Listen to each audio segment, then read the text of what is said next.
Welcome, Welcome. everybody. Oh, episode 5. We're jumping Yeah, in. All right.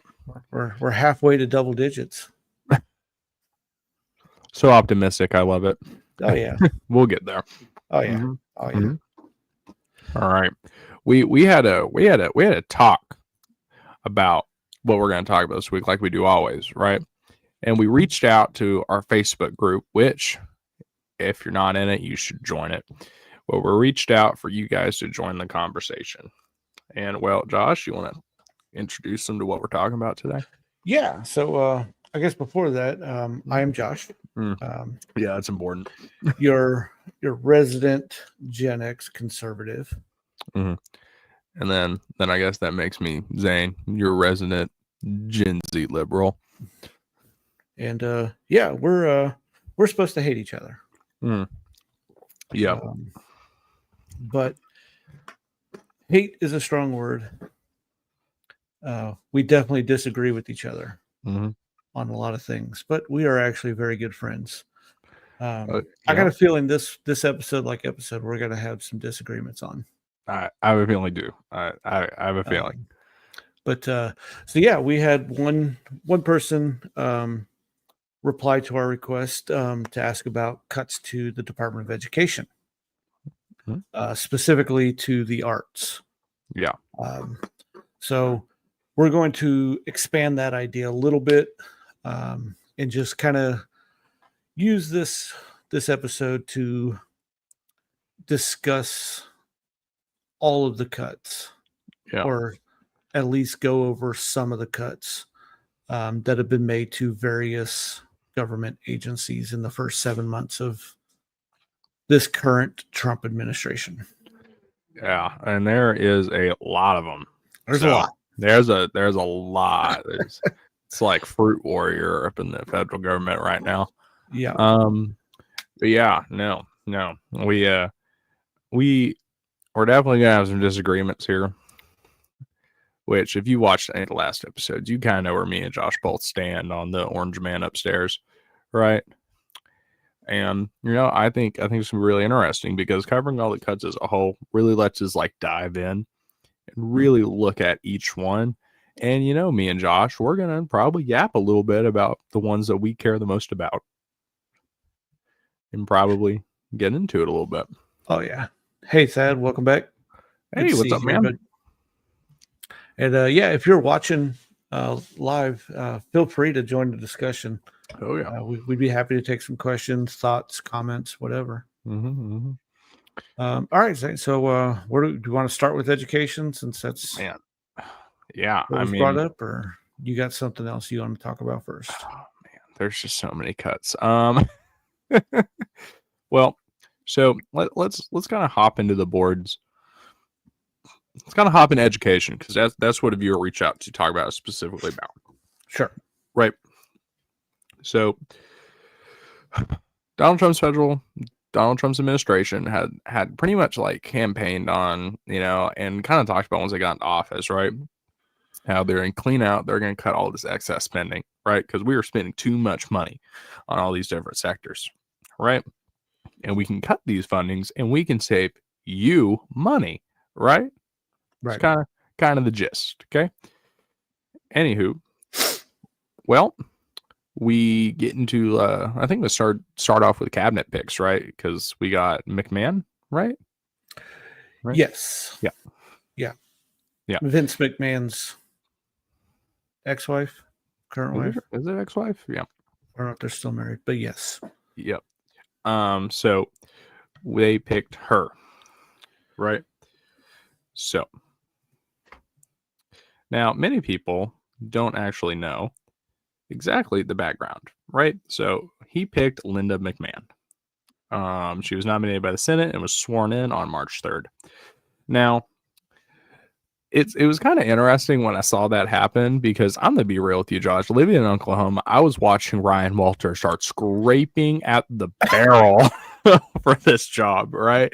I was thinking to myself, you know what? It's gonna suck, but at least take him out of my state, right? Yeah. Yeah. Yeah, and Ryan Walters is Oh, even Conservatives and as liberals a alike. yeah, it's like even as a conservative leaning guy, he's a little too much for me. And for the viewers who are not from Oklahoma, Ryan Walters is the Oklahoma superintendent of schools. Yes. So he runs our schools, right? And I remember, Josh, I was like listening to all these cabinet picks, and I'm like, okay, sure, like I guess, right? And then I heard McMahon, and I was like, what? So yeah, Linda McMahon. Now, she has gotten a little bit of bash over a few different things, right? But the reason I want to start with her is to kind of understand, and tell me if you agree with this, Josh, is to kind of Okay. get a gist of this administration's view on the U.S. education system, right? Sure.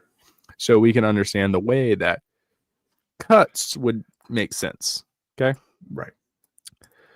So starting with McMahon, right? McMahon, obviously pretty loyal to Trump, right? Obviously conservative. We get those, we get those Christian values, she believes in it, right? Now during like her press conferences, like coming up, it's become quite apparent. She's kind of, in my opinion, I don't know if she exactly understands that much about the US education system. Because I know she thought AI was A1 for a while. Yeah. And that drew me to be a little bit more interested. Pete Buttigieg really cracked down on her for it. But so we have her as the Secretary of Education now, and I think Josh, you would be much better in explaining DOGE's role in the Trump administration and explain that angle of it than I would. So I mean, I don't know if I'd be better, but so from what I understand, so DOGE was or still is, I think they're still around, a compartment of the government that is tasked with finding wasteful spending within different governmental agencies and proposing cuts to those agencies to eliminate that wasteful spending. Yeah. But despite popular belief, they actually do not have any authority to make the cuts, which is what some people did believe. That, who are these people? We didn't elect them. They can't make these cuts. Well, they're not making the cuts. They are saying this is what we have found, and these are things that we think can be cut. And then even the president doesn't really have the authority. I guess it would depend on what the cuts are, because Congress holds the purse strings. Yes. And if the money has already been allocated, there's really not much that can be done currently. Which is something that Trump ran into. He, like all these cuts and everything. And it's like, well, the money's already spent. So he has to actually have legislation passed to enshrine these cuts into the budget. So yeah, DOGE is kind of just like his idea of just hiring people to investigate things that he doesn't really want to look into or doesn't want to spend things. And I did look it up. They are now, DOGE is now finally has a scheduled end date on July 4th, 2026 is when the so just under a year. Just under a year. Which, I mean, I'm gonna be honest with you, kind of like you said, is because a lot of people believe DOGE was just going to be able to roll in and cut things, and yet that obviously caused a lot of problems, right? Because nobody liked these people; they were appointed, but they do kind of tell the president, like, "Hey, we should cut these things," right? And we all know it was headed by Elon Musk for a while until he ended up he left, right? Well, pretty much fired, right, out of it. But so that's laid the landscape, right? Now, when we get into exactly educational cuts, there's been a few different things because I know that they got an issue with the Supreme Court, right?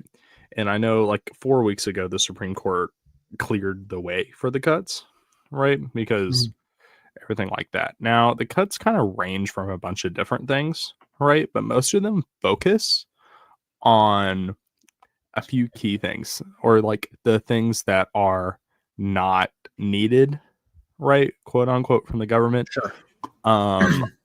Now, it's also important for the viewers to understand is that this is the federal government, right? This is not your state government.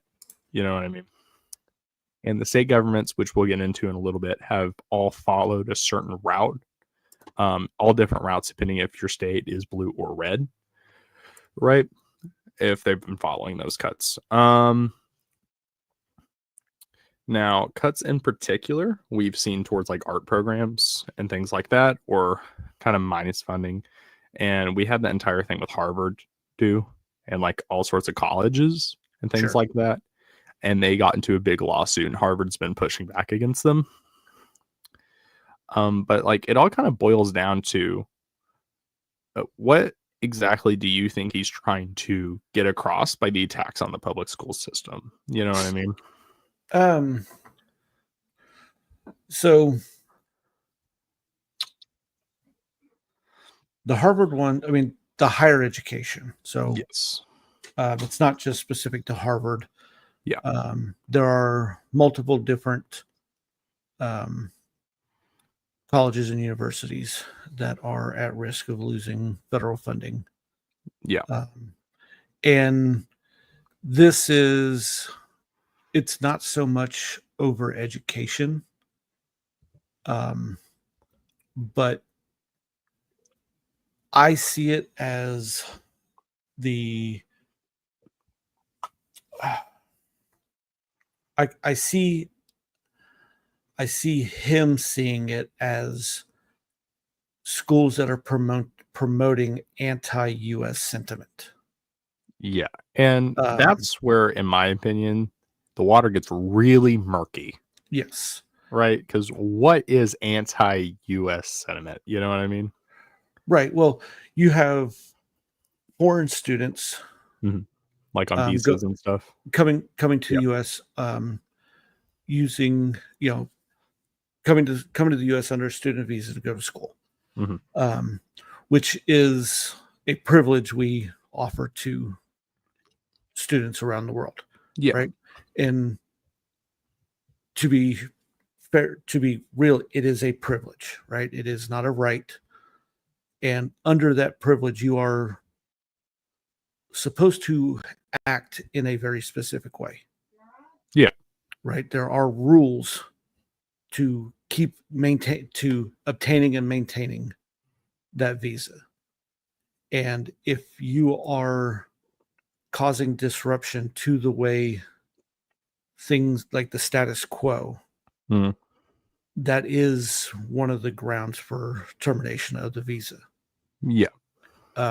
So them participating and even promoting protests and stuff that disrupt the natural flow of the university, like different universities that students took over parts of the school. Right.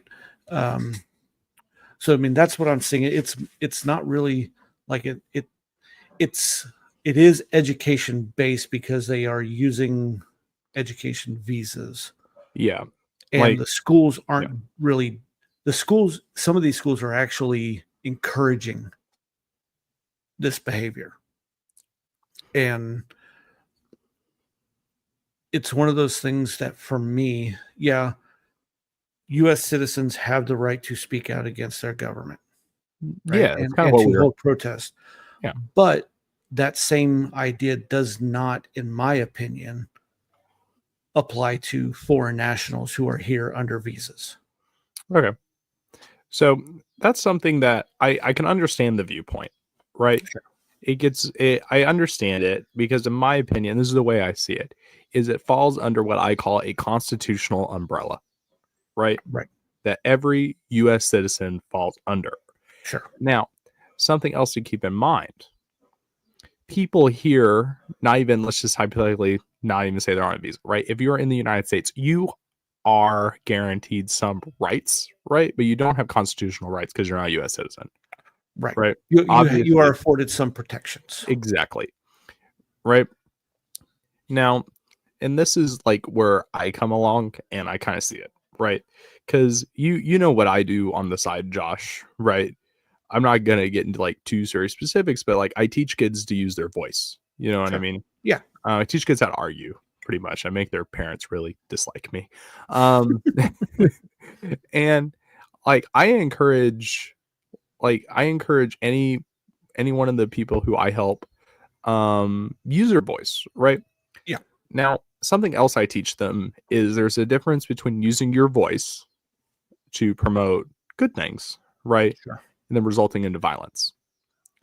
Now, this is where I said the water gets a little murky for me, is because like specifically talking about higher education campuses, right? College universities, right? Now, it's important to note the people who are here on visas, I agree with you. The United States can reject all student visas, right? Like that's something the United States has the right to do, Right. right? Just like the United Kingdom can do that to any country they want, right? Like, and we've done that in the past, like after September 11th and all that stuff. Mhm. Now, we had like these protests that broke out on campuses, right? That wasn't just people here on visas. You know what I mean? Right. And a lot of them weren't violent. You know Right. what I mean? There's always going to be violent protests, just like what happened in LA. But Mhm. I think that'd be fun to talk about in a separate episode too, Sure. right? But just like what's happening in LA, well, was happening. It's not really happening too much right now. Is we have groups of people who, yeah, will just take over a school, right? And they'll face disciplinary action for that, right? Sure. In the school, and that's up, in my opinion, that's up to the school, right? Mhm. Because it's not like they were thwarting a terrorist attack or anything. You know what I mean? The school Yeah. can literally just be like, okay, you took over my cafeteria and you destroyed a bunch of things. Okay, I'm terminating your visa. You're gone, Right. right? Or they can Or terminate your your, admissions to the school. which then in turn would be like, okay, you're not a student. Your Right. visa no longer applies, Well, right? even to like citizens. Like, Exactly. you broke our code of conduct. Mhm. You are no longer a student here. Exactly. And then the federal government comes in, right, to a Right. college campus. That's the part where I see it as we didn't have students like thwarting like death to America. You know what I mean? Like trying to encourage superstitious acts of violence. You know what I mean? They were protesting this current administration. And the school backed their students because the federal government was threatening to cut their funding, right? In my opinion, that's where the water gets murky of, can college campuses no longer disagree with the president of the United States? You know? That's just kind of how I see it. Sure. And this is something I'm not like, I didn't follow a lot of the protests too much. Because they were somewhat So- short lived too. yeah, they didn't Yeah. last too long. No. I don't know, like what you were just talking about, where they were speaking out against the president. Mhm. I just personally don't know too much about it. Yeah. I don't watch the news anymore, just because the news is I wish just I could be like you, Josh. um, But so I get my news about the world secondhand from content creators, Mhm. talking with other people. yeah. And well, I think and you don't even need to go into too much detail to understand kind of what my point of view is, at least, right? And I know that you're somewhat anti-government. You know what I mean?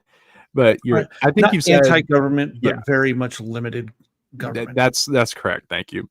Is I think you've said that on a past episode, right? Is the water gets murky when we allow a government entity to tell students what they can and cannot protest. Right. And that's where my line gets drawn. Yeah. My only pushback with that would just be, as long as the protests are done in a fashion that does not disrupt the rights of other students, Yeah, respectful, peaceful Yeah. protest. Yeah. If you're out in the common areas, marching around, handing out pamphlets, whatever, but Mhm. barricading yourself inside of school buildings and Yeah. not allowing the school to function is not, I mean, I wouldn't say it's not the way to do it, because sometimes you do have to. I mean, look at our founding fathers, Yeah, we we literally stormed a boat. yeah, we went to war with the most powerful country in the world Mhm. over far less. Yes. Yeah. So, I And mean, when you say violence is never the answer, no. It's like yeah. there is a point where you have been pushed too far where, I can't say it on Mm. YouTube, but Okay. Yeah. peacefulness can go out the window. Yeah. And like even and this is just my personal view, right? Unless you have somebody here on a foreign visa who's literally on an active terror list, right? And you have in the like the FBI or in the federal agencies have credible threat that they plan on acting on any sort of intel. That's Right. the only time I think the government should step in to any sort, because that should just be handled by the college, right? If they're here on a student visa and they're no longer a student, they can terminate that visa. Right. And I remember I had this debate in high school when I was competing with me and my partner. Love you if you're watching. Um, we had an argument where if we got rid of something, everybody here on a student visa would just be deported, right? Mm. If they became employees of the institution because they're no longer students, right? Right. Because that's how shaky that law really is. And I just think it gets to a point where the government boot needs to get off the neck. You know what I mean? Yeah. And I've told you, in our conversations, Mhm. outside of this podcast, that, there's a lot of things I do agree with what he's doing, Mhm. but at the same time, it seems like he's using a sledgehammer Mhm. to make these corrections, Mhm. when sometimes, most of the time, a sledgehammer is not needed. Yeah, I think, and I coin this phrase all the time, is Josh is not a Trumplican, Right. right? Um, and that's because that's one of the reasons we get along, is because me and Josh are both sensible adults and we can have a conversation. Right. Now, I think it's important why we're staying on the higher education debate. Well, not really debate, right? Um, but like as we're on the topic of higher education, is Trump also wants to cut student loan programs, right? And then cut all sorts of other programs, right? For like Mhm. student aid programs and things like that. And that I don't agree with, right? Like as somebody who uses federal student aid like to go to college, you know what I mean? That's something important. And when we have like the president who's just being like, I want to make the US economy great again, and he was like, I'm going to start bashing all these next higher level jobs, right? And the people who need to get the education they need, and we're going to start Right. pushing them down into more low collar work, right? And like there's nothing wrong with being blue collar whatsoever. It's what the American economy's backbone is, right? But without higher education jobs, the US economy goes in a dip because both jobs are needed for the economy to sustain itself. Right. Yeah. Sorry, I'm kind of going off, still working on Harvard. You're good. Because I wanted to bring up something with, we were on Harvard, Yeah. but with cuts to education, I wanted to use Harvard as an Yeah, it's a great example. example. Mhm. I'm trying to see, trying to get these number. Um, so with Harvard, Harvard's a great example because it is one of the most prestigious schools in the United States. If not, yeah. Um, so when I see cuts, like especially to higher education, Mhm. um, I don't. When the government says we're going to cut funding to higher education, Mhm. I don't get as twisted up as when they say we're going to cut K through 12. Okay. Yeah. Um, because I can agree. higher education has become a business and Okay. not an education system. Um, Harvard University, um, let's see, in 2024, the fiscal year ending June 30th, 2024, Mhm. their total revenue was $6.5 billion for the year. Yeah. Bajuka money. Yeah. Yeah, for a university, Yeah. Lots right? of money. That is a lot of money. Mhm. And from what I can tell, they are getting, from Google, um, they get billions of dollars a year from the Mhm. government in Yeah. additional funding. Yeah. It's like if you're making, 6.5, $7 billion a year, why do the taxpayers need to foot out? And this is a private school, Yeah. right? It's not even a publicly funded higher education, but it is publicly funded, right? And so they're getting almost 100% the same amount of money from the government that they get from enrollment fees, donations, you know, Yeah. and so when I see but you could take like the University of Oklahoma the same way, Yeah. right? They're making so much money from admissions, sports, philanthropy, Mhm. right? Why does the government need to spend that much more money on that school? Yeah. And I think that's fair, right? And like I also agree. I think that colleges like Harvard, right, make all that money, Yeah, right? Now, obviously, a lot of that money goes into paying their professors and stuff like that, right? sure. Because Yeah, as we just talked about, if not the most prestigious college in the United States of America, right? yeah. Harvard, Yale, Brown, Yeah, all of they those. are an Ivy League. You know what I mean? Now, a lot of that funding, right, doesn't necessarily go in line pockets. You know what I mean? They get a lot No, of I that mean funding. Yeah, research money. It's going to yeah, the research hospitals and exactly. stuff. That's where a lot of money's coming from, right? Now, these specific numbers probably are not available for me to be able to make a claim that Harvard can or cannot pay for everything and still sustain itself, right? Right. Um, but like with that being said, is I know for example NASA, right, they receive federal funding to have NASA and get involved with their labs and things like that, right? Sure. And But NASA is a government agency. correct, I don't exactly know how the funding exactly lays groundwork into it, right? But so I understand the need for it now. How much I don't exactly know, Right. right? And as you said before, this administration likes going at everybody with the sledgehammer for some reason, Yeah. which I will never understand. I have lived through now 2 of these administrations and 3 election cycles, and I still have no clue. You know what I mean? Now, I understand the need for the funding, right? Because I think the most prestigious college in the world should be able to provide the most prestigious learning experience in the world.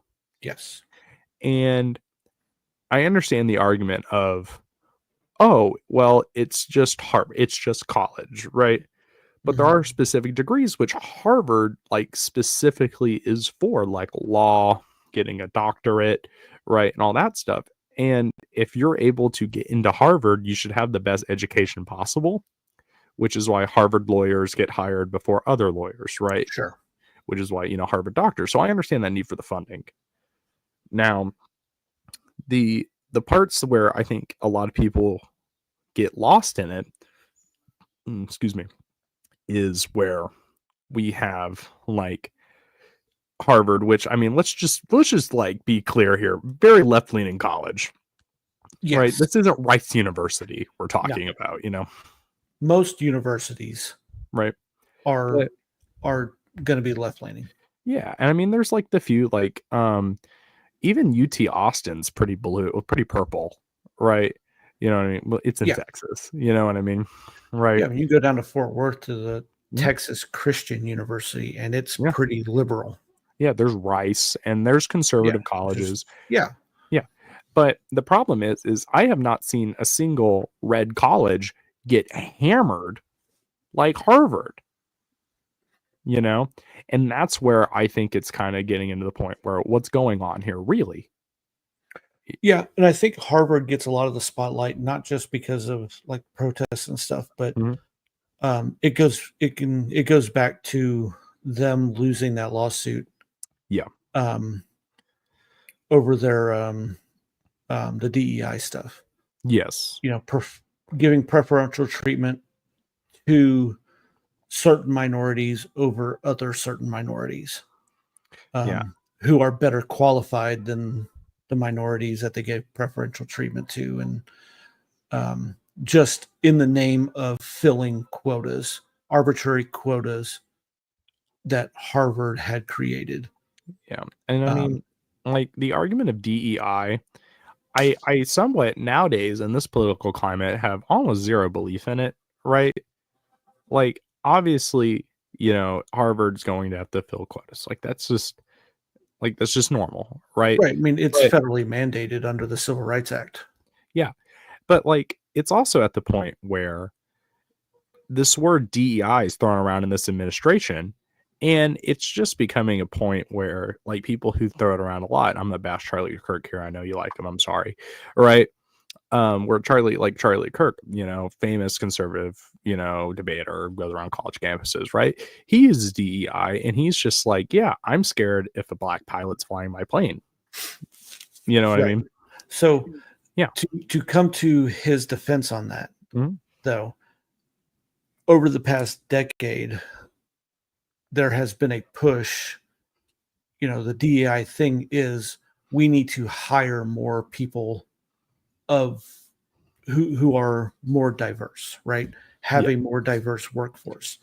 And they're pushing this idea that, you know, we need to have diversity in the workforce. Mhm. And that's where his argument comes from is, well, if you're going to make a point that we are hiring, black pilots, because that's the Yeah. That's what he example was you're talking using, about. right? Yeah. Yeah, they made this thing that we are going out of our way to hire nothing but black pilots. Yeah. Well, when I get on a plane, I don't care what color those pilots are. I want Yeah. them to be the best pilots for the Yeah. job. Yeah. But And yeah. when you say I'm going to hire only this specific demographic and not based on merit, that's the argument that Charlie Kirk was making. It's like I don't care that they're black, you know, but you do. And because you are hiring them because they are black, you have me second thinking, well, are they the best pilot for the job? Okay. Because Yeah. you hired them because they're black, not necessarily because they're the best pilot. Yeah. You And I know, mean, like, obviously neither of us came here equipped for a DEI debate. no, You know what I mean? Right. But like just for my like final word on it, right, is one, I have not seen a clear example of somebody hiring somebody strictly unqualified based on the color of their skin, right? And avoiding another demographic. Like straight up personally, right? Because one, that'd be racial discrimination. You know well, what I mean? it's like I said though, but it is federally mandated Right. in the civil rights movement with affirmative Sure. action. Sure.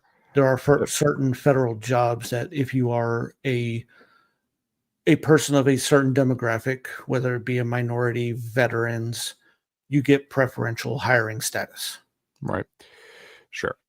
And so, but the problem is that I have with the entire argument, like this administration throws around with DEI, is part of me, and like I'm just gonna be really blunt. I think they weaponize it, like almost to an extreme extent, right?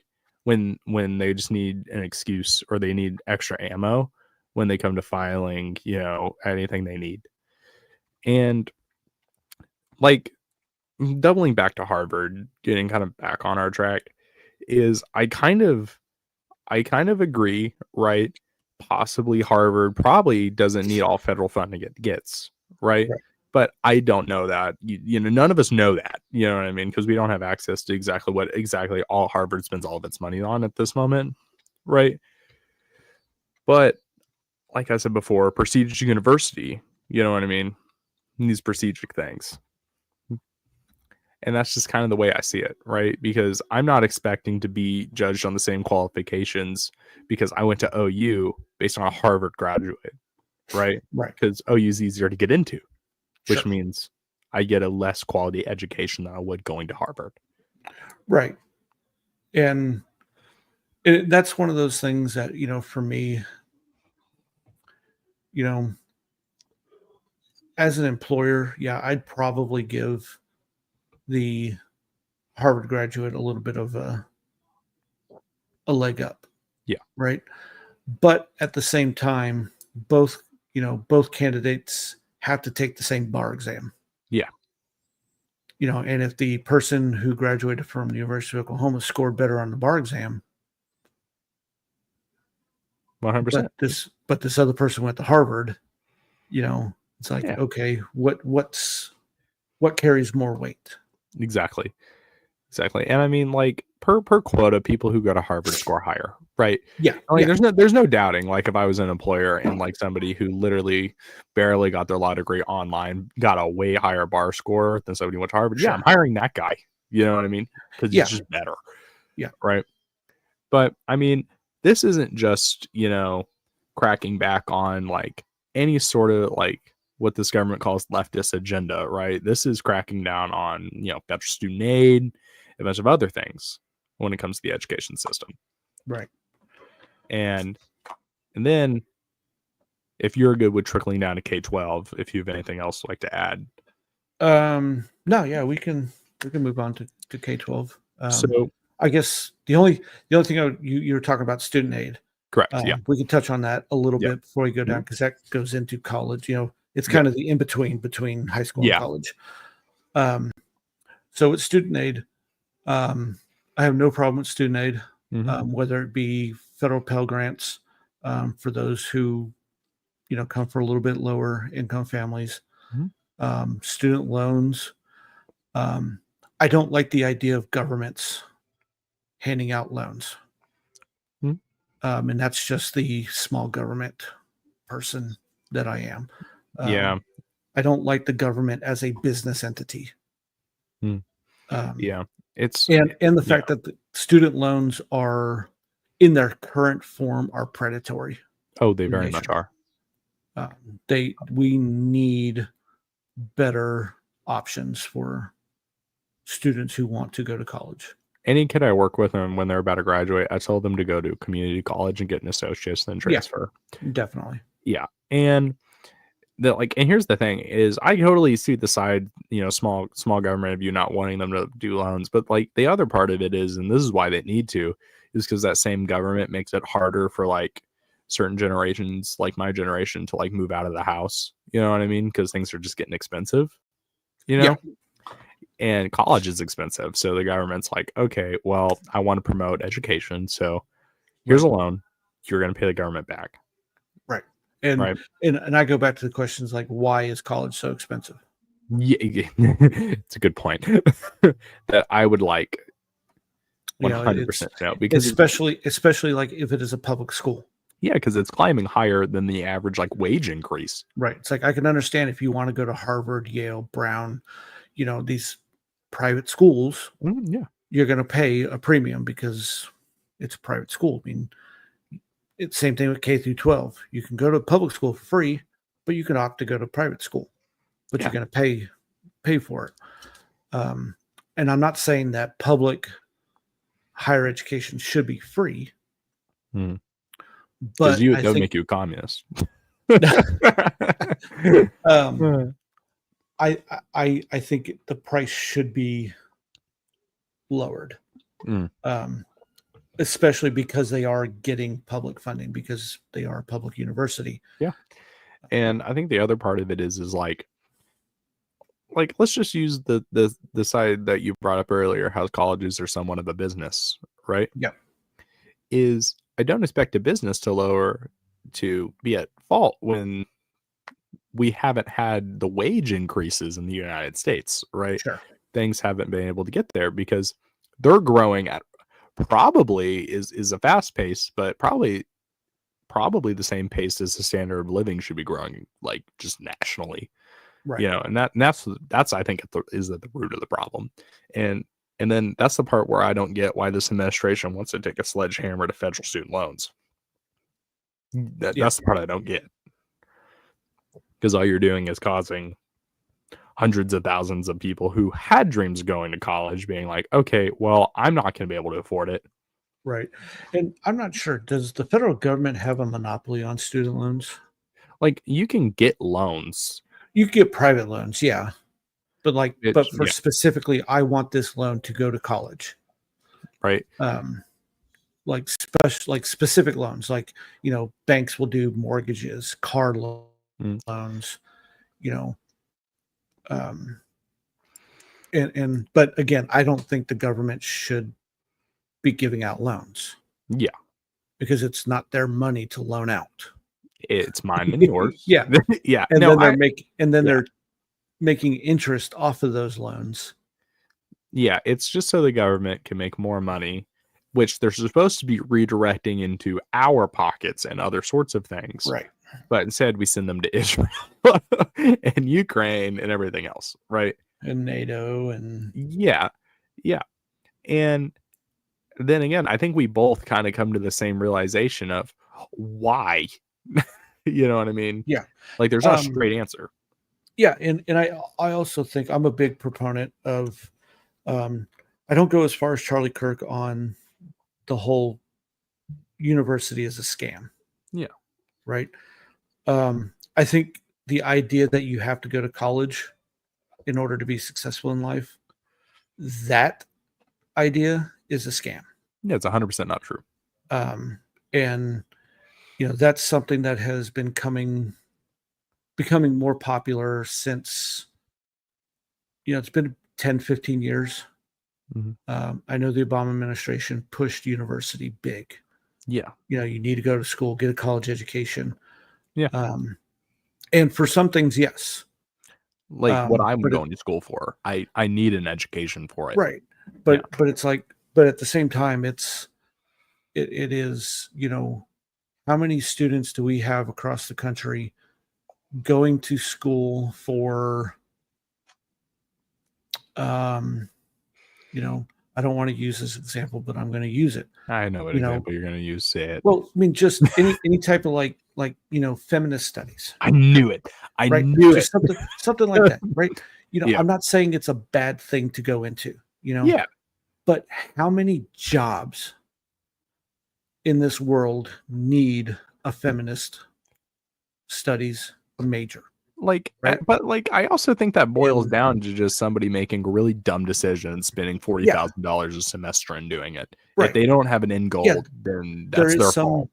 yeah, Right. there is some form of personal accountability Yo, yeah, 100%. coming to this. But at the same time, it's like I don't think it's like I'm not going to say that those degrees shouldn't exist, Okay. but Yeah. but I don't think like every school should offer them. Yeah. I Type of mean, a thing, and like again, like it boils down to like the college can offer whatever it wants, you know what I mean? But like I think those degrees are important and knowing those things are important, but right. like And, the idea of it, I think my idea of it is like you're a big boy, big girl, you know sure, what I mean? yeah, Like you're going to college. If you're going to get a degree in gender studies, good for you. I encourage you to educate yourself on right. all sorts of things you want to educate yourself on, right? But be prepared that once you finish with that degree, you may never find a job in that course of study. You should be lining yourself up with a job. Yeah. Right. And that's not even super onto like the loan thing. But like again, like that is something that the right wing pushes really hard is I'm not going to pay for you to go get a gender studies degree. Okay, well, Why not? They're paying you back. I have no problem. Like I said, I don't inherently don't have an issue with public education, Mhm. except for the fact that it sucks. Just across the board, public education since the inception of the Department of Education has gone downhill. But we'll get there. Yeah. But But if it's going to be a public educated thing, Mhm. I think the public should have a say in what is being taught at those schools. yeah, I think This that goes back to the idea of a college becoming a business instead of an Mhm. education center. Yeah. And if I don't know, it's just I don't want this is like a conundrum for me. Yeah, because I kind of understand. I think what you're thinking, right? Right. It's like I don't want the colleges to be predatory against its students. Yeah. And pushing these different things like, hey, yeah, we've got this, you can do this, and they average jobs for these pay this much and everything, but they're not telling you how hard it is to get that job. Yeah. But at the and- same time, I don't want the government to come in with a sledgehammer and say saying, you have to do it this way. yeah, You or can't you just offer can't these do it. things. Right. And Um, I think it, so- I can, so- yeah. Go ahead. Okay. Like, oh, man, you're right. It is a conundrum, right? Because like I understand the argument, right? But like it all groups back into like federal student aid, right? And all that stuff. And my opinion is very simple on this. Like this specific portion is very cut and dry for me. Is if I want to apply for a federal Pell Grant, right? And I want to go get a degree in gender studies, right? Mhm. Why should the government care if I'm going to pay them back? You know what I mean? And and then there's that portion. And I'm in college and and thankfully I had great mentors. My old coach in high school, right? And other coaches and around other schools in the circuits I competed in, right? I had great Mhm. mentors and they gave me great advice. And not a lot of people get that. But it boils down to personal responsibility. And again, if I want to take out student loans to do that and I want to pay student loans back and I make your tax dollars worth more tax dollars, Right. Yeah. no harm, no foul. Um, Right. If I lose, that's on me. Yeah. I have no problem with student loans being available. Mhm. My only problem with that is, like I've said, is the government the agency that should be providing them? I think it comes down to if not them, who? Well, private banks. See, but then yeah. But banks are already regulated. Yeah. So, but I just don't like the government being in the business of business. Sure. Because that ultimately gives the government more power and leverage over the people. Okay.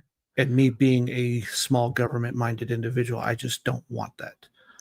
I've never. But at the same time, like you said, with personal responsibility, you took out the student loan. Mhm. You read the terms of that contract. Yep. It's not my responsibility to say, well, you didn't know what you were doing, so I'll pay it off. Yeah. And then that all boils down to my main point about all of that is what I was saying was why slash them?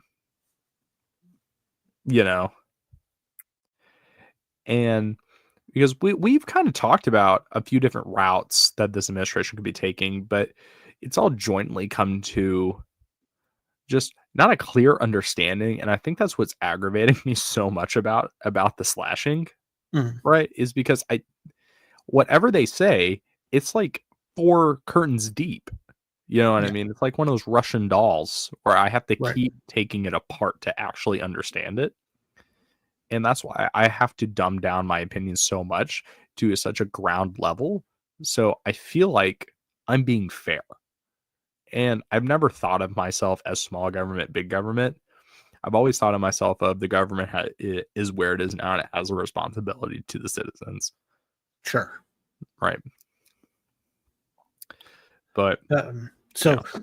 kind of going with I'm going to go off on a little bit of a tangent here. Okay. Let me get the Red Bull. Just kind of going on the way our education system works. We're going to start transitioning into K-12, right? So I've had this argument with my friends on the other side of the aisle over education before, and how education in the United States sucks, and I agree with them, right? And they always come back to this point that we should do it the way they do it in Europe. Okay. And we hear that about a lot of things, right? Education, healthcare, just different social programs. Yeah. We need to do it the way they do it in Europe. But I don't think a lot of them understand the way they do it in Europe. Okay. I can't speak for all of Europe, but I did spend 3 years in Germany when I was younger. Yeah. And the way Germany does their education is a lot different than we do it here in the United States. So not everybody gets to go to university.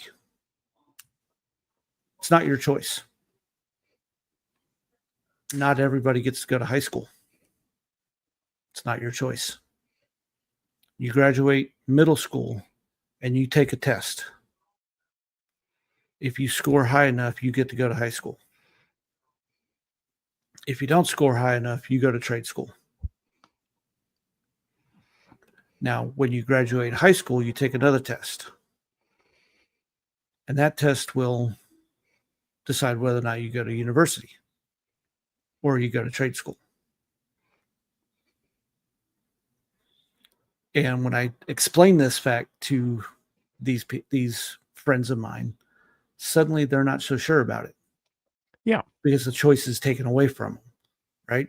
Mm-hmm. And it's not to say that I think that's the way we should do it. Mm-hmm. This is the United States. If you want to do that, do it.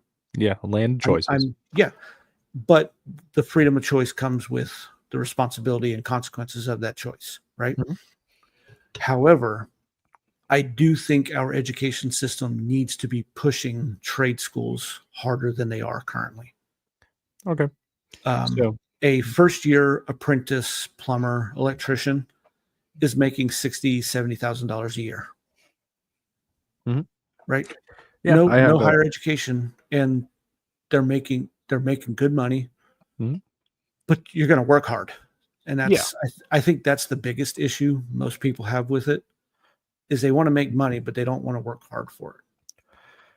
So, since we're transitioning down to K-12, sure, right now, unlike you, I have had the privilege of staying in one house my entire life.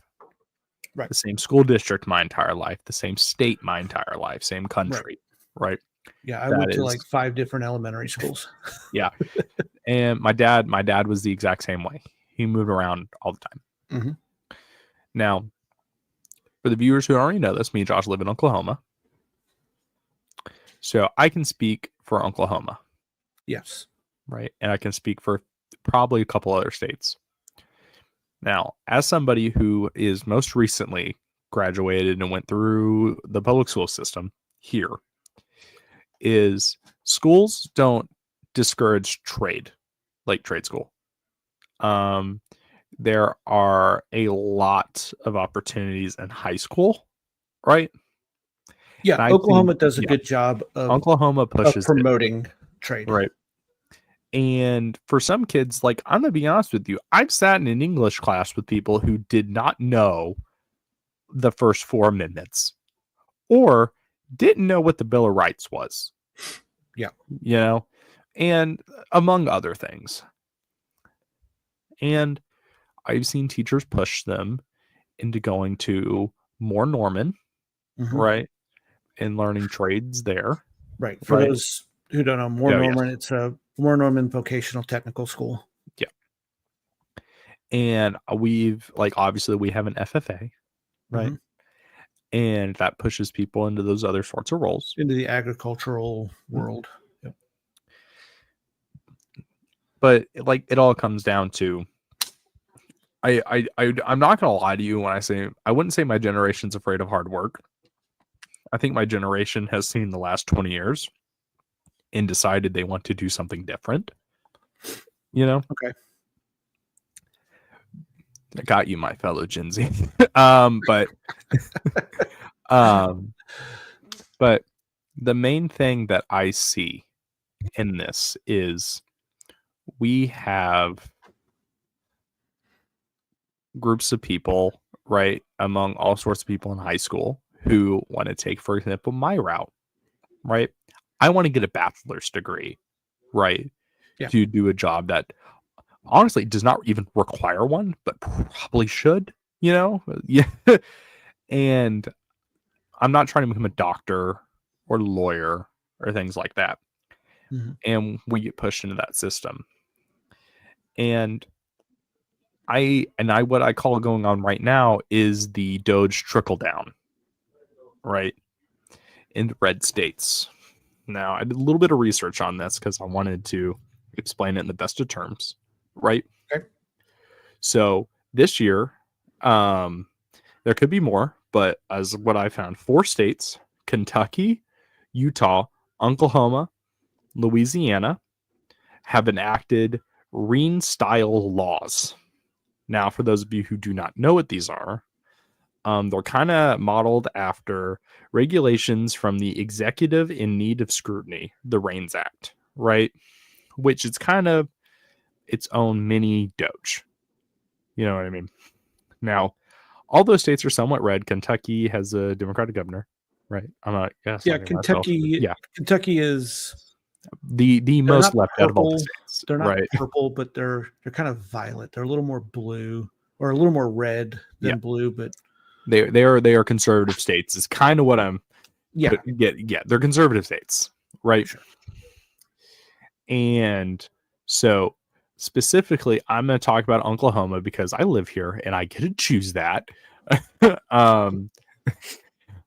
So DOGE Oklahoma recommended the state return 157 million in wasteful federal health grants. Now I know this is trickling out of schools. Just stay with me here, right? And like these grants is like childhood vaccination services, children who are deaf, hard of hearing, right? And this like funnels into like those types of school programs, right? That help them. Now, it's also important to know, and I just not to bash Oklahoma, but to bash Oklahoma, we rank 47th in children in all overall health metrics and 45th in children's health. So we're not super high up on the totem pole here. Right, like 49th in education. 50th now. 50th now. Okay, great. Thanks, Ryan. So pretty much, and this has led to this administration and their so-called like DOGE push. This led to people who have like big charge in like state education systems, like Ryan Walters, who we talked about earlier in the episode, who's the Oklahoma education person. Right. He's been able to use this administration's like push to funnel a bunch of other things in the school systems, right? This includes cuts to other things. Now specifically, he doesn't necessarily control the full cut of school systems. It still has to go through Oklahoma House and all that stuff, right? Just like the federal government, he doesn't just get to choose. Sure. But it's led to, before him and the governor Stitt of Oklahoma, before they got in their old little baffle, which I'm not going to read our viewers into that because that's a whole Oklahoma mess and it was really funny. But before they got into all that, before he started like pushing the Bibles and everything, right? Stitt was kind of like, okay, cool, let's do this, Ryan. You know? Right. And this led to what I call minor like dog whistle cuts, right? Like not necessarily like slashing funding because like overall schools determine that, but like making education like graduation requirements, right? You no longer need a fine arts credit to graduate. And yeah, what that kind of means is the programs that you got the fine arts credit for, which is like art, mock trial, speech and debate, and a bunch of other Band, programs. choir, Exactly. All theater, of it. drama. Now you no longer are required to have one, and it has allowed schools to slash funding. Yep. Because now they get to use that money to build another football stadium or something else, right? I'm not talking about any specific school here, but this is just things I've seen across the state. Is those programs get defunded because of this? Yeah. And I'm not going to blame it all on Trump because he didn't do that. He just finally was able to push it out enough where they could do that without scrutiny. Yep. And that type of K-12, I believe, would not fully be happening without all this, all the stuff on the campaign trail. Because to be clear, some of this happened while Trump was campaigning, and he was high up in the polling numbers at this time above Harris. Right. Right. At that brief moment. And especially in Oklahoma, he was polling votes. Yeah, I mean, there was no blue. There was not a single blue county for Trump, for Kamala Harris. in Oklahoma. Yeah, in that election. And he specifically targets, like, since he's the federal government, he specifically targets like what we were talking about earlier in the episode, like Harvard and things like that. While his loyalists in the state governments target K-12 education, right? Yeah. And I know this isn't exactly super on Trump funding things, but I believe like Ryan Walters cut specifically the Oklahoma funnel off of that, right? Yeah. I think that's a fair claim to say. And tell me if you think I'm wrong. No, I don't think you're wrong. Yeah. And this is going to be, this might be the only time in this episode we agree on something. I don't know. Yeah. So as much as I don't like government, at least in primary education, that would be K through 12, the arts are super important to a developing mind. Mm-hmm. I was a band kid. I did band for 9 years, junior high, high school, and 3 years in college. I took art classes in high school. My brother is an art teacher currently, high school art teacher. So the arts are very important to me. Mm-hmm. And those who don't know, being proficient in the arts, whether it be music, choir, or band, Mm-hmm. art itself, the actual media art, drawing, painting, those kind of subjects develop critical thinking skills. Mm-hmm. It teaches your brain to see things in different ways, to interpret data coming in different ways, in more efficient ways. And for a growing brain, a developing brain, introducing those things is super important. You know, and it doesn't matter which path that individual goes in after high school. Mm-hmm. Just putting a little bit, you know, and I think the 1 credit hour was too little. I think when I was in high school, it was 2. I think we had to do 2 credits for fine arts. And I think that might be too, you know, I think every semester, or at least once a year in high school, you know, either one semester or 1 full year, there should be some sort of fine art requirement. Yeah. Just because it does give that critical thinking skill. Yeah. I mean, and just as it's important to you, I did speech and debate for 4 years in high school after I hurt my foot when I couldn't play football, right?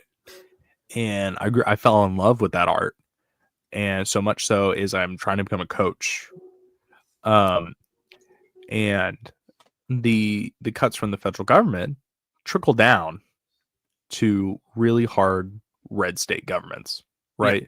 And if you don't believe that, open your eyes, open a news source, and look at it. Um, And yeah. So going off on cuts, Mm-hmm. especially here in Oklahoma, again, this is where we are. This is what we can speak on. Yeah. The cuts shouldn't be made to funding for specific subject matter in high schools. 100%. I do understand that, there are some schools who may not be able to do certain things, Mhm. for whatever reason or not. But I think that should be on the school level, not the state level. Yeah. Right. I want to I'm going to tell you where I think those cuts should go. Okay. So I'm going to switch to Florida. Okay. Okay. The population of Oklahoma is just over 4 million people. Okay. Population of Florida is roughly 23.5 million. Yeah. So 5 times as many people as Oklahoma. Okay. Now, granted, a lot of those are going to be retirees, people, because it's just That's people just from the Florida. north go down to Florida to retire, Yeah. right? But just we're going to use a little bit of rough numbers here. Okay. The state of Florida has 67 school districts. Mhm. Okay. So they have one school district to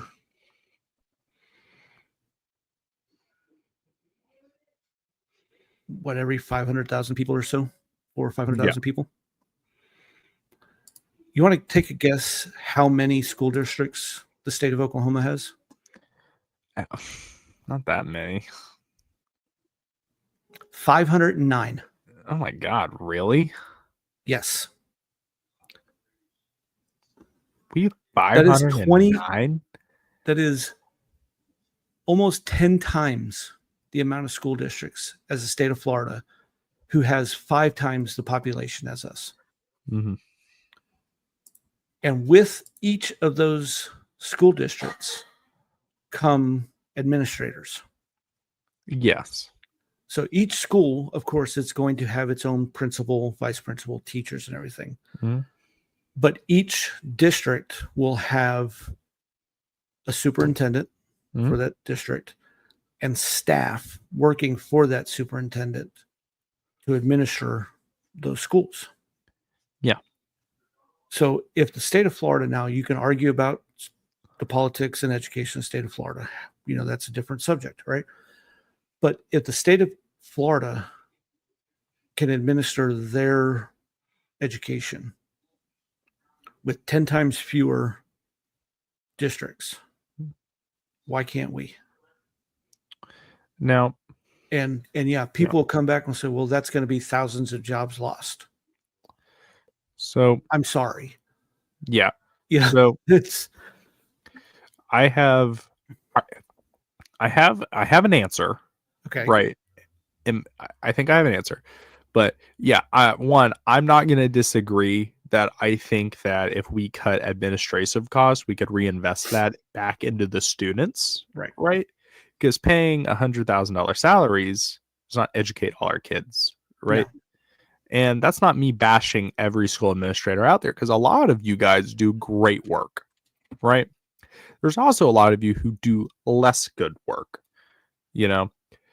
But one of the main problems with Oklahoma is because we're the reddest state in the United States and we follow suit of everything Trump will do, right, including slashing funds. Sure. Is we have no teachers. Yeah. And that leads to a lot of what's going on? Why do we have so many administrators? And then the other question is, well, shouldn't that be the opposite? You know what I mean? Less administration, less amount of teachers. Yes. I can see both sides. Yeah. Right. I mean, so in Florida, those 67 school districts are the 67 counties. Yeah. So each county is its own school district. Yeah. Where in Oklahoma, we have 78 counties, I think. in Oklahoma, if I remember right. It's in Something the 70s somewhere. along those lines. There's no need for Oklahoma City to have its own school district separate from Piedmont schools or Kingfisher schools or Guthrie schools. You know, it should just be Oklahoma County Public Schools as the administrator, Yeah. right? And again, yeah, I feel bad for those individuals who will lose their jobs. But the amount of money that would be saved in doing that, yeah, the people who are left to take over those jobs are going to have to work harder. They'll have more responsibility. They're going to have more responsibility. They're going to earn their paycheck.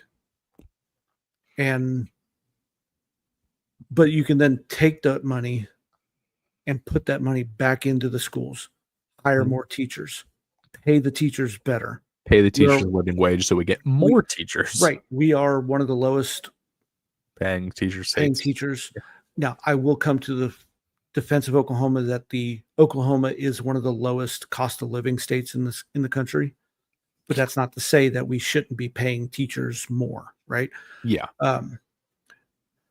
And you can fund those things that you are cutting. Yeah. And again, this is just the small government idea that I have. Yeah. The less the government touches it, things should be done on as small of the scale as possible. So, and I think I get a lot more alongside with you on this because I get to see firsthand, right, what the Oklahoma school districts do in regards to the Trump administration. And the reason why I keep bringing up the Trump administration is because I'm trying to make sure you guys don't understand me and Josh just aren't on a massive tangent right now. We are talking about the same thing we were just talking about, just on the K-12 level. It's more of a micro scale than a macro scale. Which is why I call it the trickle down. Yes. Right. Because obviously this isn't happening in California. You know what I mean? This isn't happening in New York. They have their own problems. Right. This is happening in the most red states in the United States. Yeah. And we have this amazing eye level view on everything that happens. Mm-hmm. Right. And I think it just goes to kind of show that if you think that the federal government is not truly affecting you, you just don't know it. Right. They are moving down the chain and they're pushing an agenda which is trickling down into your classrooms and your children's classrooms. And that's where I have the problems, right? Yeah. And we've spent specifically, we wanted to talk about education the most because that's what was originally requested. Right. And there's a lot to dive into it. But at the end of the day, we are not seeing the benefits. Right. And at least that's my opinion. That might not be Josh's, right? On a full wide level of this administration and slashing schools. The education fund. I would go beyond this administration. Oh yeah. I don't think it is specific to this administration. It is specific to the government. Yeah. The only difference is that this one is going out of their way. You know what I mean? With right. I don't think it's just Oklahoma. No. I think you brought up California and in New York. Mm-hmm. I think their education systems have their own problems. Oh, they do. They're just on a different plane than ours. But it goes back to, the whole, okay. Is there anything else you want to talk about K through 12 before we kind of bring it back to the Department of Education as a whole? I think I'm good. I think we've talked about a lot of it. So kind of going back to, we started this whole thing with Linda McMahon, right? And them cutting funding to the federal Department of Education. Yes. Right. This is where I think you and I might have some disagreement. Okay. I'm for the cutting of federal education. Okay. The Department of Education, right? I don't, and that's not to say that I think the Department of Education should be abolished. Because that was also called for on Right. this administration. I think the goal of the Department of Education is to ensure that at the state level, they are following,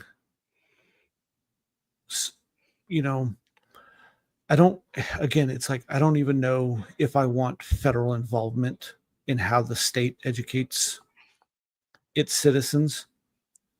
I think the federal government's job is to just ensure that the states are not infringing on the rights of its citizens. Okay. I don't think the federal government should have much of a say beyond that. Okay. Now, if they want to come in and say, okay, this is what we think proficiencies should be in certain subjects, I think that's fine, right? Okay. Be able to do basic algebraic equations to graduate. Yeah. Read this paragraph of literature and explain to me what it says. Those kind of things. But I think education should be more state level organized. Okay. Now, I disagree. I figured you would. Yeah. And I'll explain it. So now I'm gonna just for one say I think this administration's education mandates don't match what I think you say, and I understand your side completely. The federal government should 100% be making sure the states do not infringe on any rights of its students, teachers, anything like that. Right. I will then use this example, not to bring Oklahoma back into the talking point, right? The federal government's not doing anything against Ryan Walters' mandate to push Bibles into the classroom. Right. Which, you know what I mean? Yeah. And like we've had this conversation a couple times.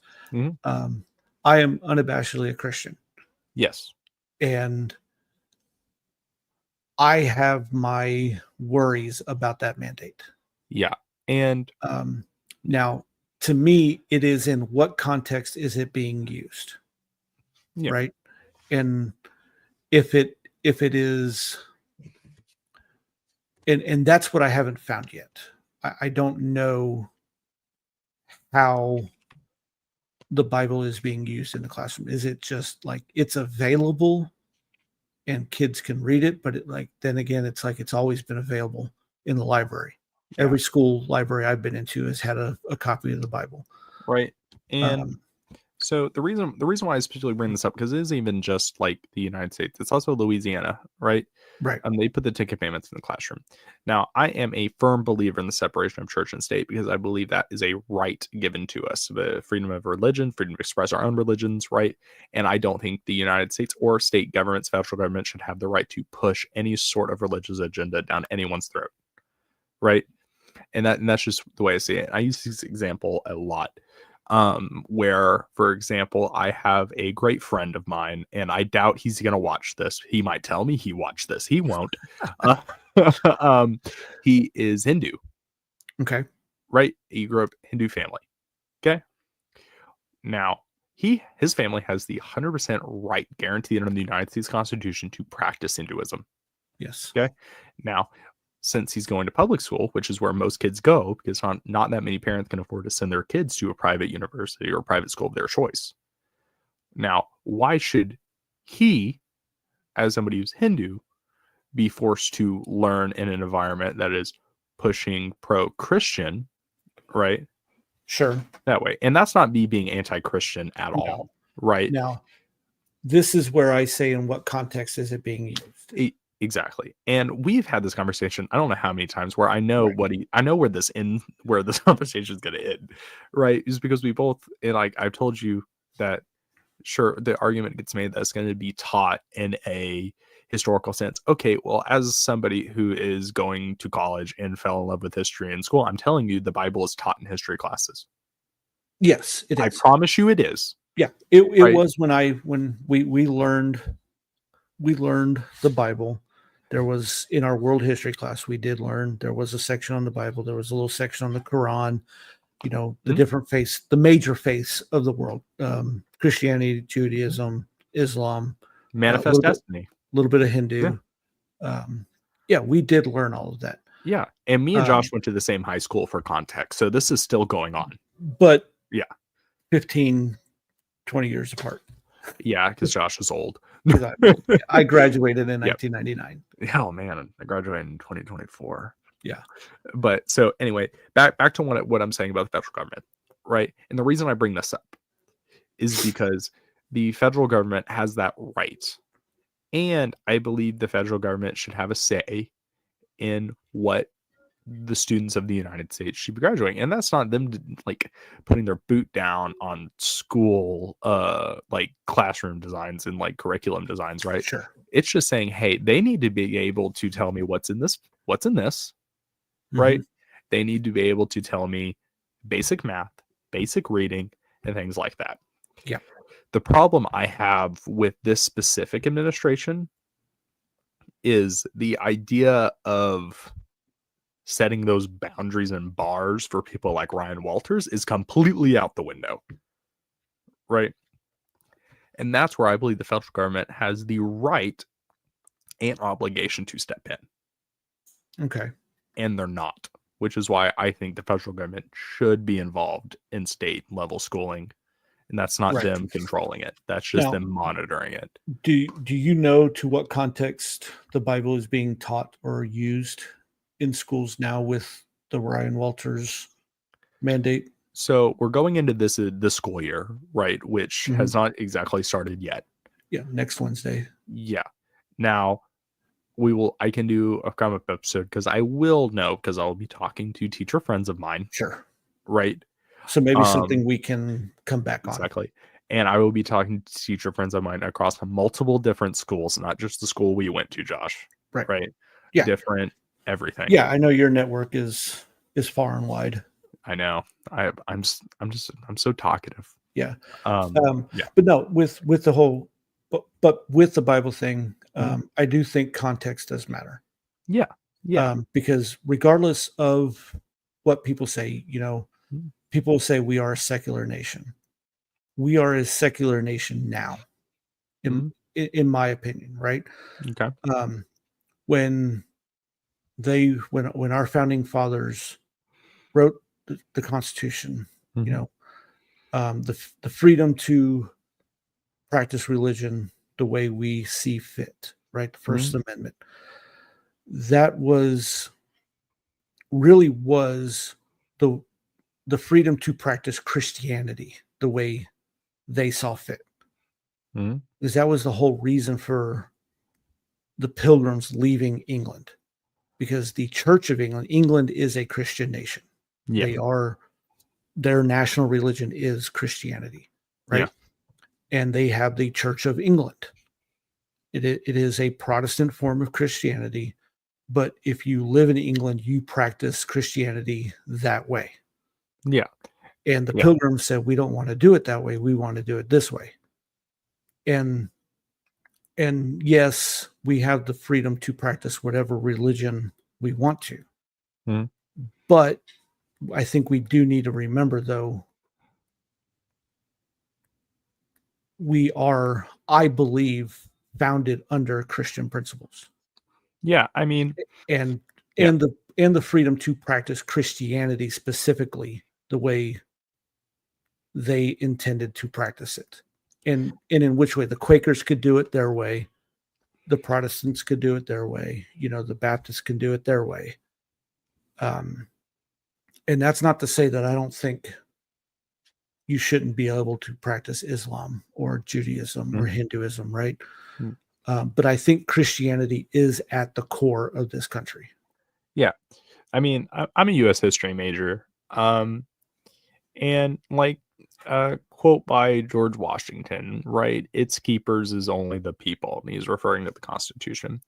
Right. And I want to first off give my reasoning. So the reason why I think the Constitution is so powerful is because it's liquid. And the reason why I say that is Yeah. because it is ever changing. Yeah. And It's that a doesn't living document. exactly. And the way they wrote this and the word they use them for a reason, right? Yes. And I've seen people strong arm the Constitution for their own political gain, right? Like it just happens, right? Yeah. And the school Bible thing is, I've seen that used in it too, right? Mhm. Now we are a we are a melting pot, right?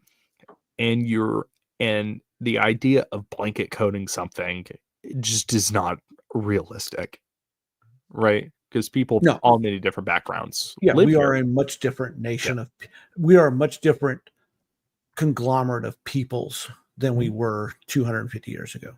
Yeah. Yeah. I mean, like, don't get me wrong. I truly don't like Reagan. But as like he said before, is anybody can become an American, Yes. right? Now, and I agree with that. And that's why, and that kind of doubles down to my end of who is going to protect people's certain liberties, specifically, and not even just in this instant, of every other instance that's going to be forthcoming throughout the next 4 years, right? Who's going to protect those liberties if not the federal government of the United States? Right. And that's where I think the line in the sand gets drawn. And that's where I come to the point of I look at McMahon, right? Who I think is unqualified for this job. And I understand that she does not necessarily get to put her boot down, right? She's able to use the Department of Education to do that, right? And crack down on school districts and schools across the United States who infringe on people's rights. Sure. But the fact is she won't, because she was appointed, because she won't. She will do what she is told is why she was appointed. Right. And that's the prerogative of all administrations. Yeah.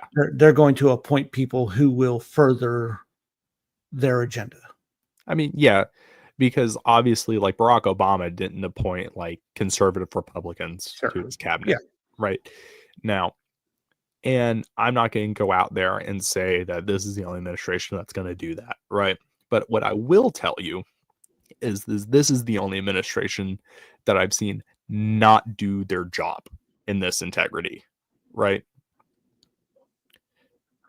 And that's I think that's what I'm going to say. This is the only government administration I've seen not do that over everything. And it all comes down to, I know at the beginning of this episode, we were like, let's talk about all sorts of different cuts and spending. Yeah. It's an hour and a half in, and we're 1.5. still on education. So I think if we want to keep going this, but we can touch on some other stuff, but something I thought of going back to higher education. Yeah. We brought up with high school, learning, the R's, that you're always taught: reading, writing, and arithmetic, as the core tenets of primary education. Yeah. And I think, yes, for primary education, a well-rounded, more like liberal arts style of education is appropriate, right? When you get into college, university, I think a way that we can help reduce the cost to the students is say, I want to be an art major. Okay. Right? Okay. Why do I need to take math? Okay. Or English, not English, yeah. Maybe like literature, maybe. If you want to be an art major, because there is some intermingling, but why do I need English composition? So, why do I need a foreign language? Why do I need these things that are nowhere near involved with what I'm trying to specialize in, So, yeah, so I can except actually for to yeah. make money for the school. Yeah, so I can really key in on that because I remember is like I mentioned before, I'm getting an associate's degree before I get a bachelor's, right? Yeah. And so I remember I went to go sign up, I've never done college before, you know what I Mhm. mean? So like I go to the community college, right? I walk in, I got my, pamphlet, I'm explaining to my guy what I want to do. He's like, "Oh man, that's sick. We don't get that many history majors. I'm so happy, right? Okay, here's some required courses." And I'm like, "Okay, why do I need to take a science class?" Right. Okay, like I sure. did this in high school. Yeah. And I'm just gonna go out on a limb here for the viewers. Okay. I understand that you should know science, right? I Mhm. understand science plays a part in history, right? But like the options I was given, like I've taken psychology, right? And I've taken Biology, physical science, I've taken biology, chemistry. I've taken earth science Yeah. twice. I've gotten the full thing. You know what I mean? Yep. And Yeah. and The then the the amount of required classes in college, I believe, exist purely to make the college money. yeah. And like I just took a math class. Yeah. I've taken math every year I've been in school. I can do long division, but Mhm. I mean, Yeah. and So I'm gonna what be does a history major need math for? right. And I have shelled. I mean, I say I shelled out. I a federal loan shelled out money for me to take this class, right? And again, I understand I need to understand dates and all that stuff, right? Right. I kn- Everybody who graduates high school knows that. Mhm. And I agree, Josh. And I think there's a lot of those burdensome things, right? Like we have that issue with higher education, right? And I was recently asked by a friend of mine who has a meeting with a state level person to bring up problems they have at state level, right? And I had a conversation with your brother about it because he's a teacher, Right. and he was explaining to me some of the bars and hoops he has to jump through, right? Like we wonder why education's failing when we can't give people zeros, we have to give them 50s, right? Yeah. Yeah. Thank you, George Bush. Right? You know? Like And this will show you that I'm not just a diehard Republican, right? George Bush effed us in and education. and they've added so many hoops for us to jump through, and they keep adding more and more and more, and then they start cutting the things that allow us to pay to jump through those hoops, right? Mhm. And they wonder why people are mad, Yeah. you know? Right. And like kind of going back, you said that these federal student loans that that you've taken out Mhm. is paying for you to take these classes Yeah, that you don't need. yeah, And it's like, well, yeah, the government is incentivized to make you take these classes because they're the ones administering the loans. yeah. And this is So all they're going to make money off of you taking these classes that you don't need. oh, and did I rephrase it? This is FASVA, right? This isn't Okay, even a this is Pell Pell Grant. Grant. Yeah, This is Pell Grant. this is just FASVA, right?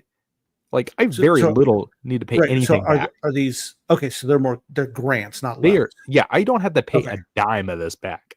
I right, get paid at the end of the semester to take these classes, right. right? Like it's not a lot, right? No, Like $90, you know what I mean? yeah, Uh, but with but like like student loans and stuff, yeah, the yeah, government is incentivized to allow colleges to require you to take these classes. and I actually because I'm who I am, and my coaches in high school. Well, I say coaches. My coach in high school taught me to ask questions, right? I asked my counselor, why do I have to take this class when I had a meeting with her? And she goes, it's just to make sure that you are qualified around the bases. And I asked the question, okay, but if I fail the history courses and the geography courses, wouldn't that prove I don't have that information? Right. Yeah, She and ignored the question. yeah, and most of those required learning classes in college are just the same classes you took in your senior year of high school. Yeah, they are. Like, So it's just, I mean, because college level math is just algebra 2. that's literally what I took. And, English Comp 1, English Comp 2 is just senior level English class. You're reading classical literature and writing essays. Yeah. That's what you're doing in senior level high school English class. Yeah. Yeah. And I mean, like, and I understand the need for me to like retake history on a college level, right? Because we can Right. go through more information and things like that than I did in high school, right? Yeah. Even though I took AP US history, Mhm. I still was able to bounce around and learn a few key areas I wasn't able to hone in on while I was in high school, right? Right. As a history teacher, you should take like a speech class in Yeah. college. Yeah. Yeah. And for me, it's crazy because I've been doing speech for 4 years. And Right. But I think speech is yeah. probably more of an elective Yeah. for a history major, where I Mhm. think that should be a mandatory class. Yeah. And I mean, but like it all boils down to exactly what you said is I understand the need and I understand, and I'm not going to sit here and be like everything's being spent the exact way they should. It never has been. Right. Right. But like, why go after loans? You know what I mean? Why not crack down on the hoops that every Yeah. administration since 2000 has thrown into the education system? If you want to make a change, that's how you do it. Yeah. I mean, a bachelor's degree, if you take out those core requirement classes, a bachelor's degree would take no more than 3 years. Mhm. So that is less of a burden on the student. And, but then it's like, okay, these colleges are already operating as a business instead of an institute for education. So if they can no longer require those classes, are they going to charge more per credit hour for the Yeah. classes you have to take for your thing? So they're not losing any money. Yeah. And my tuition just went up. Yeah. And randomly, like it was the first Mhm. time in 7 years my college's tuition went up. Yeah. And so, And and where's that money going? right. And the email all the students got is because one of our coworkers also plans on attending the same college I did later in the next semester. And he got the same email. And all it does is it says, we need this extra money to make sure we are fulfilling every student's educational needs. Right. Like, okay, that's cool. And I'm not going to sit here and be really like offended because it's the federal government's money, not mine. Right. Right. But then again, like, why? Like, I know things are getting expensive, you know what I mean? And goes back to the same old question we talked about earlier. Tuition is rising Hmm. while everything else is not. Yeah. The cost of everything is going up. Granted, the rate of inflation has come down. Hmm. Um, but real wages has not kept up at the same rate. Yeah. And that's Yep. an episode. That's a discussion for another episode. There are so many siphons off, ladies and gentlemen, that me and Josh can go off to just because the cuts that the federal government makes literally lead to a chain reaction and a trickle down onto the state level Right. into every university in the country. Yeah. Right.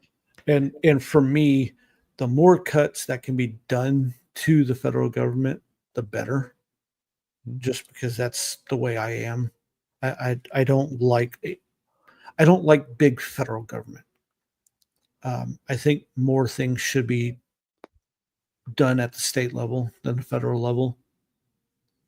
For most things, I think the only thing the federal government should be doing is providing for the defense of the nation and ensuring that the state governments are protecting the rights of their citizens. Yeah. To me, that is the role of the federal government. Yeah. And then like it rolls over to me, right? And all I want to know is if you're cutting the government spending, I want to know why and not just because of these angry leftist schools. You know what I mean? Right.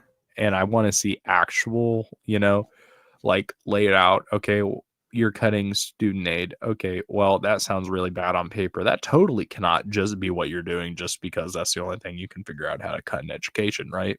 Yeah. And then we just don't get an answer. And I think this is what this administration, like, this is why this administration angers me so much sometimes, is because they go at it with the sledgehammer and then they don't explain why they just broke your window. They just tell you it needed to be broken. You know what I mean? Right. And I think that's what a lot of people on the left wing honestly think, right? And a lot of people who obviously aren't congressmen and senators, you know what I mean? Just like your average American think is we just kind of want to know why. Yeah. And I think that goes for regardless of which side is in power. Yeah. Yeah. I think for the most part, most normal Walmart Americans will just they want to know why you're doing this, how is it going to affect me? And I don't think it matters which side of the aisle you're on. No, I 100% agree. And like me and Josh have talked so much on like education throughout this episode, like hour 41 minutes, right? Where we've talked about a lot of things. Now, Yeah. I think we've talked a lot about education. Yeah. Now, if we wanted to, there is another cutting that I think wouldn't take but 15 minutes for us to talk about if you wanted to, or we can stay on education. Up to you. Your call. Yeah. Because like we said at the beginning of the episode, it's not just education. Like they're cutting this government, Trump's administration is cutting social programs, obviously education. There's other areas like foreign aid and all that stuff. But like instead of like dialing down on one, right? Mm-hmm. The main thing that I see is the main question that I want to ask him for us to talk about for the last, 15 minutes or so is this question I have whenever I hear Trump's administration is cutting things to save us money, right? Is we slash, like, I'm going to go on we slash education, right? We slash Medicaid, we slash social programs, right? However, we can get into talking about exactly what's right, what's wrong, in a different episode, right? But, we agree this is happening, right? These programs are getting cutted, right? So this money, right? We're saving this money, okay? Where's it going, right? Yeah, that's the big question. Like, we slash all this, right? Yeah. Cool. We slash student aid. Okay, what are you giving me as the taxpayer for saving me that money? Right? And the question is, would I rather it just stay in student aid? Yeah, that's the biggest thing. Now, I guess the easy answer, again, it's going back to the beginning of the episode. He's proposed these slashes and everything, and there's only so much that he can do. Yes. When it comes to money, right? Anything that falls within the executive branch, he has authority over. Yeah. But any money that has already been allocated is already allocated. It's spent. Yeah, we don't get that money back.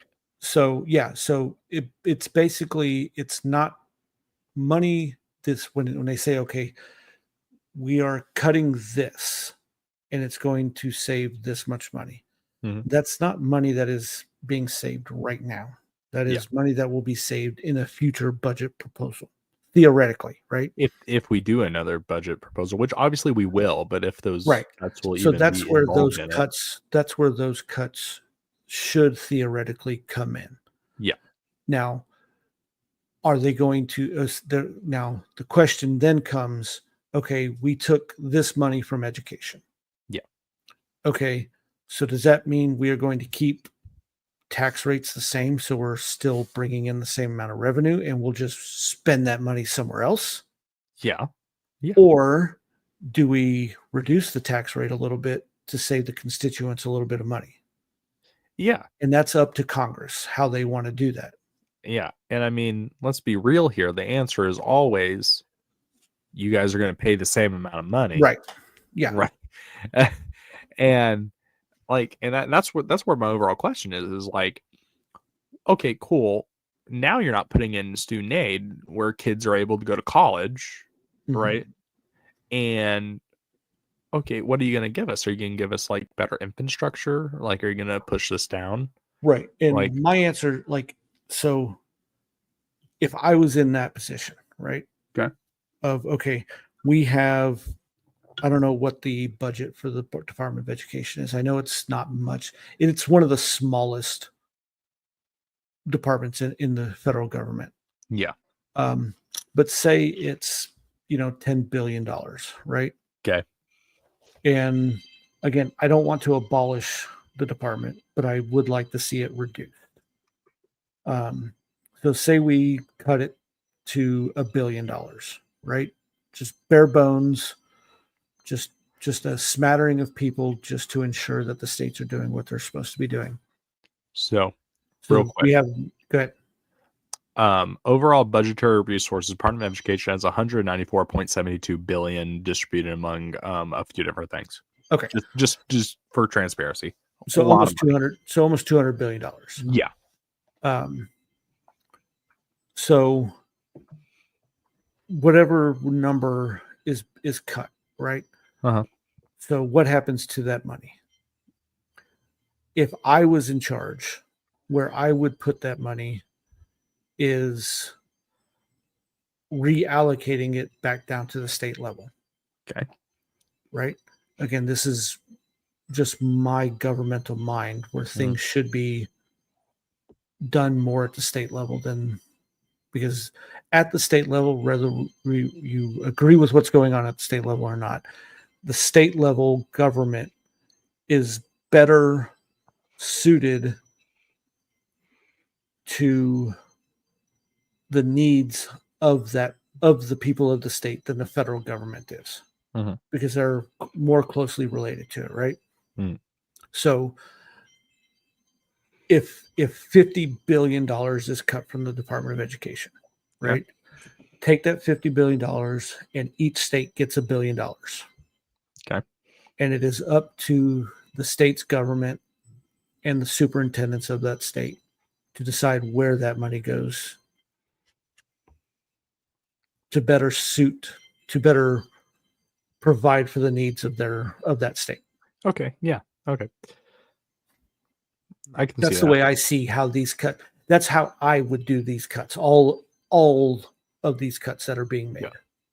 And I mean, when it flips over to me personally, I probably wouldn't, if I was sitting in the Oval Office, right? I probably wouldn't cut the education budget. I would cut another budget, right? Now, what that budget is, me and Josh might disagree on, and that's for another episode, right? I would cut the U.S. military, right? Okay. Not by a bunch, right? But it's pretty clear we spend a bunch on that, right? And I would redistribute that into whatever system was needed most. If that is Medicaid, right? If that is making sure people are able to pay for insulin, if that's making sure states make sure every school's up to date on infrastructure, right? If that's paying for the most up to date ways to protect children in schools, right? Security measures, whatever, right? Now, let's be real here, though, Josh. The United States has this really funny way of siphoning all that money back into things that only last one administration, because they don't put them in like a longevity type plan, right? Either that money gets siphoned back into the U.S. military, right? Or that money gets put into something that the next administration just simply does not agree on. And if that administration gets voted in, they're just going to rip it apart, right? Right. Then we're back to this good old cycle is, where's my $50 billion? Yeah. And that's just how I see it. And the only reason why I personally don't like siphoning that money back into the states in this current administration is the same thing I said earlier. Is because I don't trust this administration to make sure that money is not being spent on a bunch of BS. You know what I mean? Right. And that's not necessarily saying I don't trust any administration fully, right? I just trust more than others, you know? Right. Like, I think most people can agree with that sentiment. Yeah, I innately distrust government. I think everyone should. Um, but I trust the state government more than I trust the federal government with knowing the needs of the people of the state. Yeah. And I think my And trust goes flip then flops. keep going. Then you can keep going to even smaller levels. Yeah, like You can go to almost, county level. Yeah. Inside the state. Mhm. The county commissioners know the needs and wants of the people of their county more than the people at the state level. Yeah. Yeah. And that's the way I see things is things should be done at the smallest level as possible. Yeah. I mean, it's all easier said than done, ladies Sure. and gentlemen. Sure. Yeah. All right. And I know if you're watching this, you're thinking to myself, and you might agree with Josh more than you agree with me. You might agree with me more than Josh, right? Is it all comes down to who you put more of your trust in, right? And me personally, it just comes down to who I determine who is the most trustworthy and who would I follow the advice of any current situation, right?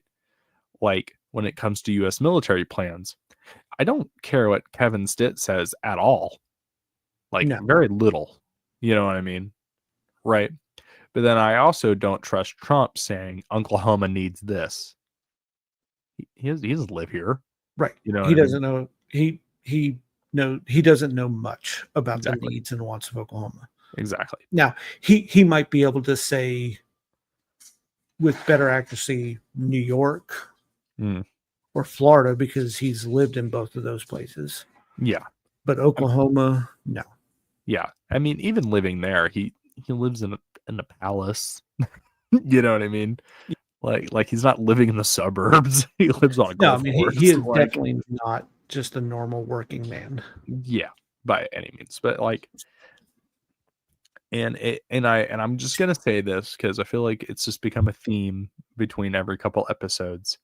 Is if you're thinking to yourself, man, I don't know if I trust my current state official or city official, my mayor, my congressman, my governor to do what's best for me or my family. Vote them out. Yeah, that is the beauty. Mhm. Sorry, I hit my mic button. Mhm. The beauty of our form of government, you know, Yeah. our constitutional republic is it truly does give the power to the people. Yes. And but the problem is the people don't want to take that responsibility. Okay. And Yeah. you get a lot of people that will talk, I don't like the way things are being done. Mhm. Okay, what are you doing about it? I don't see you carrying a sign outside the Capitol building. Right. You know what I mean? Like, And like, did you vote? yeah. You know, did you? I don't like the way my city is handling this issue. Well, did you go to your city council meeting and talk about it? No.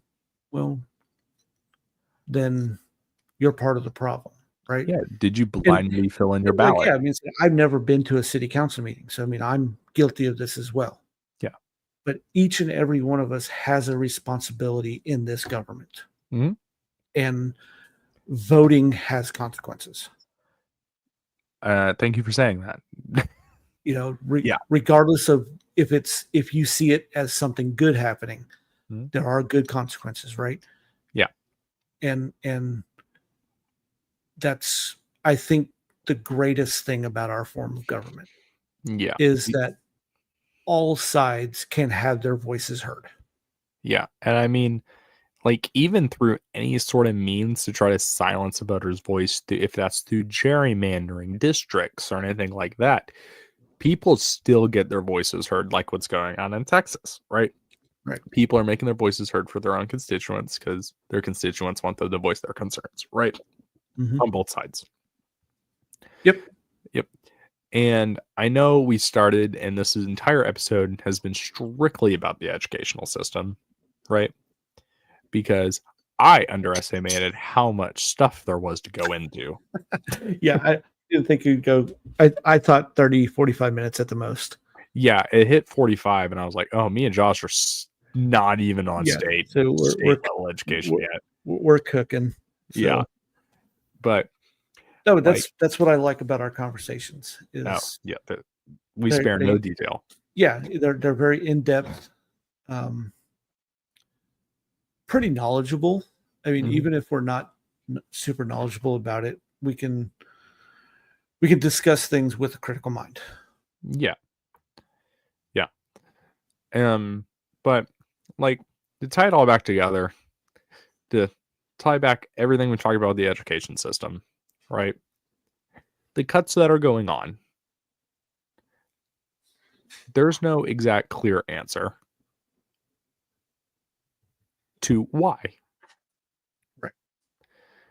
There are problems within the educational system in the United States. That's been blatantly clear for the last 20 years. What can we do to solve those problems, right? And what is just a government's way of saying they're solving a problem when they're not? And this goes for every administration. Yeah. And ask questions of if where these cuts are going, why, and what are we supposed to be doing with the money we're saving? Right? Yeah.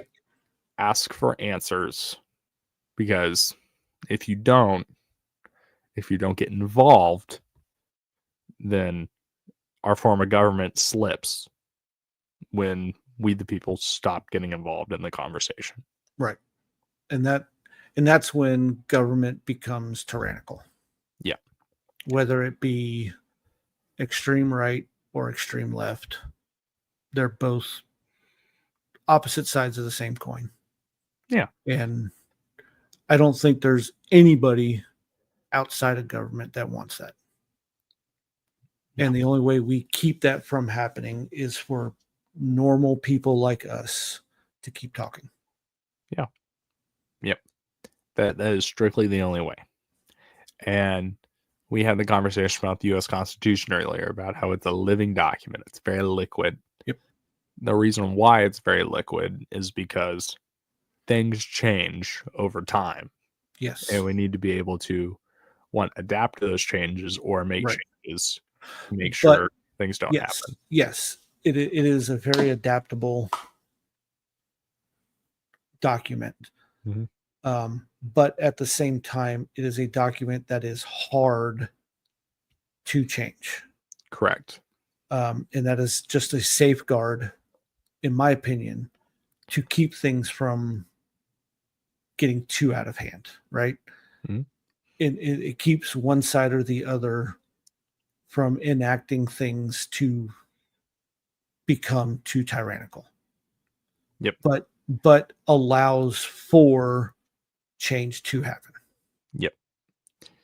And overall, my closing message is to hold your federal education officials, and even more important, your state education officials responsible for everything they do. I'm going to hold Ryan Walters responsible.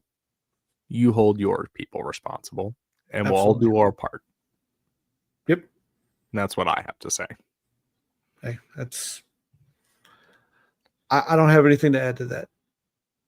Awesome. It is just, yes, whether you agree with your current officials or not, hold them responsible. Mm-hmm. It's easy to hold those you disagree with responsible, but it's hard to hold those you agree with responsible. Yep. And just because you agree with their politics, if there's something that you don't agree with that they're doing, hold their feet to the fire. Mm-hmm. Make them uncomfortable. Yep. But That's our 2-hour mark. Yeah. Yeah. So what do you say? I know we typically don't discuss this, but since we're wanting to touch on a little bit more of DOGE, Mhm. just continue the conversation on Wednesday. Yeah, that works with me. Yeah. Maybe do a little bit more instead of going super in depth. We can hit multiple topics Talk of about like DOGE SNAP cuts, benefits, Medicaid, stuff like that. PBS. Yeah, PBS sounds fun. So yeah, we can just have that. Do we have a DOGE in this fight part 2? Yeah, 100%. And I'll just retitle this one just education. Yeah. But yeah, anyway, ladies and gentlemen, you know the regular outing. Make sure you like, subscribe, check out all the socials, join the conversation. I hope you guys enjoyed the episode. Yep. Never stop talking. Never do. Y'all have a good night. Yeah, have a good night, guys.